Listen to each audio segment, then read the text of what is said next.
We had a customer who had an overseas customer base, and we were doing distribution for that customer. And at the end of the day, the end user, the end customer, our customer's customer, continually was coming back with claims in the, I want to say, in the 40 to 50% range. I didn't get these parts. I didn't get all of these. You didn't ship them. You did something wrong. And from our perspective, that then falls on our performance, and then our customers don't necessarily want to go with an underperforming company. But at the same point, we were pretty confident that we were doing this well, and we were making it happen just as we were told to by our customer.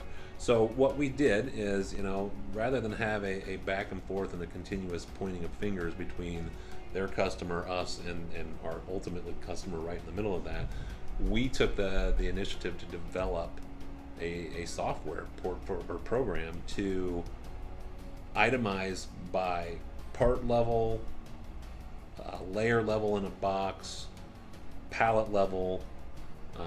We created this software and this program to document that through pictures. Every piece that went into the package. Here's the start of it in the empty box. Here's the bolts. You ordered 10 of them. Here they are. They're on level 1 quadrant here. And then that would track that all the way to the complete order on the box, to even getting on the truck, where another picture is taken to say this is now physically on the truck. You've seen this box be built through picture evidence, and then put on the truck and then delivered to you. And our claims ratio went down to just next to nothing. It's like a fraction of a percentage. So it's just a really good example of a project that, we didn't have to do that, but ultimately we know that we have to serve our customer, they have their customers, and there was dispute. And one of the advantages of working with a company of our size is we're nimble. We have the teams in place, we can do this. It's not a huge approval process to go all the way up the ladder of a multi-million or billion-dollar company. We're small enough that we can be nimble and we can meet our customer needs, and we can throw out these suggestions that prove to be a huge value for the customer base at the end of the day. So again, small enough that we can do that. We're large enough that we have the resources we can do that, and so we kind of fit in this really good spot in the middle.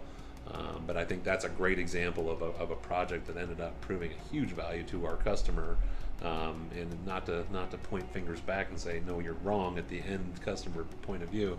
We were able to say, Mr. Customer, we've solved this problem for you, and that's a huge administrative savings and efficiency for our customer at the end of the day. I think that's a crucial point. We like to solve problems for our customers, and I think that otherwise that's just, you're just like any other provider if you're just going to do the business. And it goes back to your differentiator question. We want to be the guy that's fixing that so we can develop a long-term relationship with our customer base.